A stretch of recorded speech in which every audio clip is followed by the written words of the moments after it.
Started in 1984 in a hospital hallway. Ruth Coker Burks went to the University Hospital in Little Rock, Arkansas.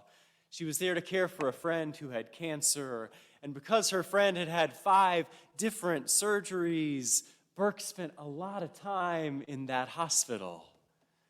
That's where she was when she noticed a door that wasn't like the others. It had a big red bag over it. I would watch as the nurses drew straws to see who would go in and check on that patient, she said. She knew that that patient had AIDS. And even though she wasn't part of that community or didn't know any of those people, she eventually disregarded the warning signs on the door. And she snuck into that man's room. In the bed was a skeletal young man weighing less than 100 pounds. And he told her that he wanted to see his mother before he died. So she walked out and told the nurses, he wants his mother. And they laughed at her. Honey, his mother's not coming. He's been here 6 weeks. Nobody's coming. Nobody's been here. And nobody's coming. But Burks wouldn't take no for an answer. She got the young man's mother's number from the nurse's station, and she called. His mother hung up on her. And after several more attempts and several more refusals, she almost gave up. I went back in his room, Burks said, and when I walked in, he said, "Oh, Mom, I knew that you'd come." And then he lifted his hand, and what was I going to do? She said, what was I going to do? So I took his hand. I said, I'm here, honey. I'm here. Burke said that it was probably the first time that he'd been touched by a person not wearing 2 pairs of gloves since he had arrived at the hospital. She pulled a chair up to his bedside. She talked to him. She held his hand. She bathed his face with a cloth. And she stayed there with him for 13 hours as he took his final breath on earth. And it hurt her. It wounded her to her core to see someone shunned like that by his family and by society. But even though it wounded her, Burks was willing to be wounded to risk the stigma, the association herself.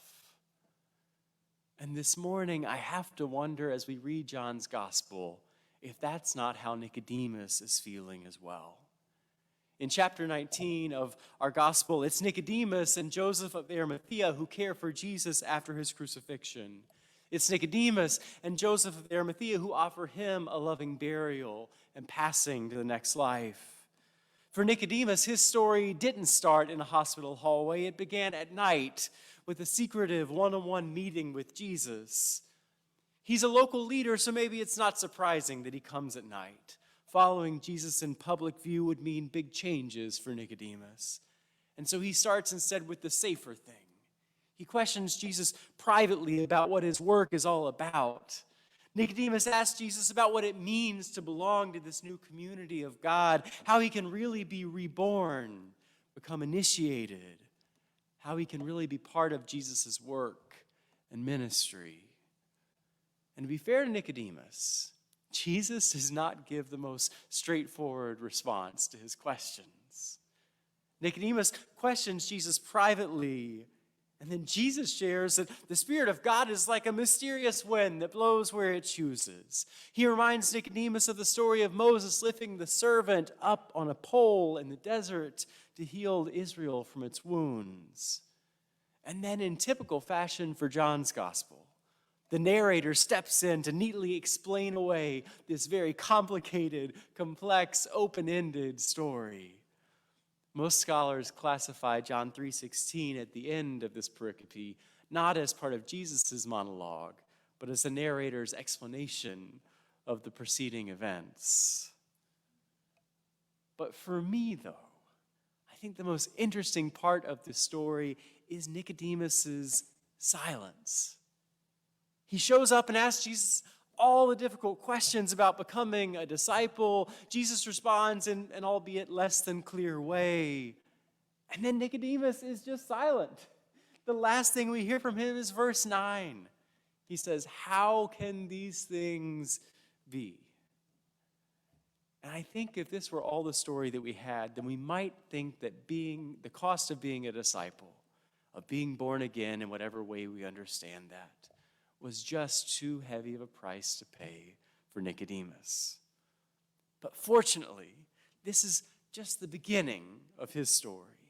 In chapter 7 of John, we meet him again. This time, he's alongside his other Pharisees who are challenging Jesus' ministry. And here again, Nicodemus isn't ready to take the big leap of faith.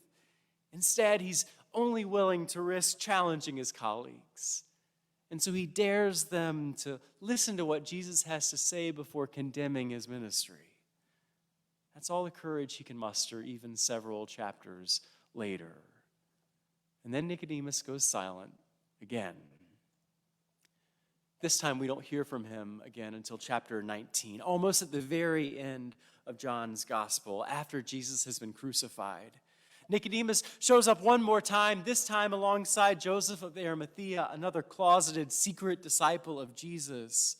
But this time something is different about Nicodemus. He's not only willing to be associated with Jesus, he's carrying a noticeable amount of gifts. I don't know if you heard it when David read it.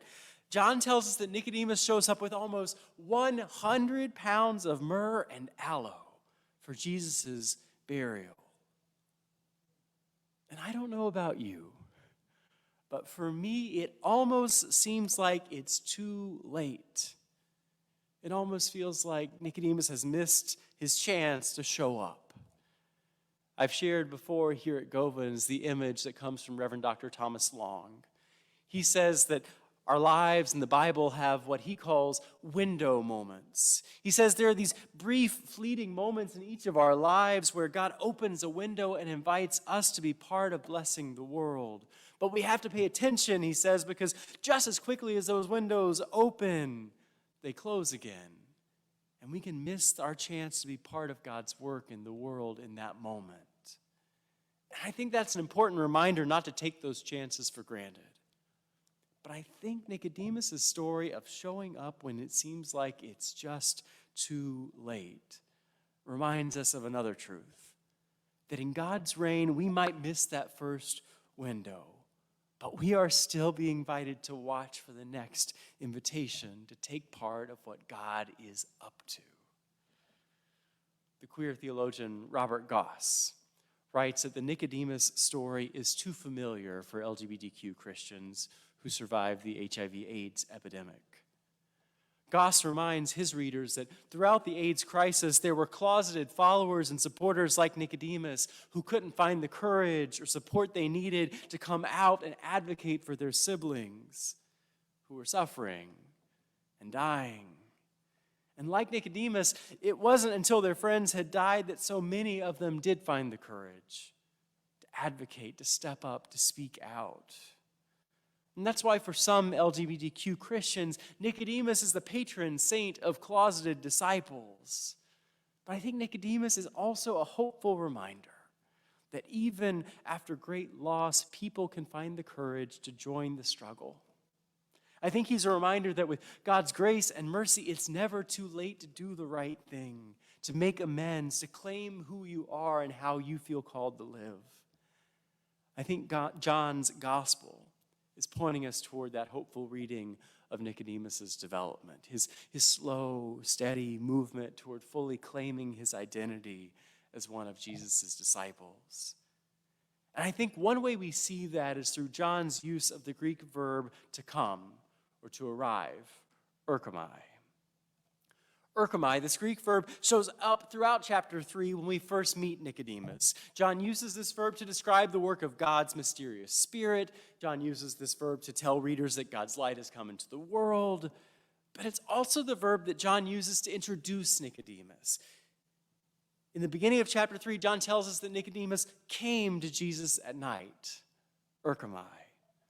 But erchomai doesn't just carry a literal meaning. It has an important symbolic, metaphorical meaning as well.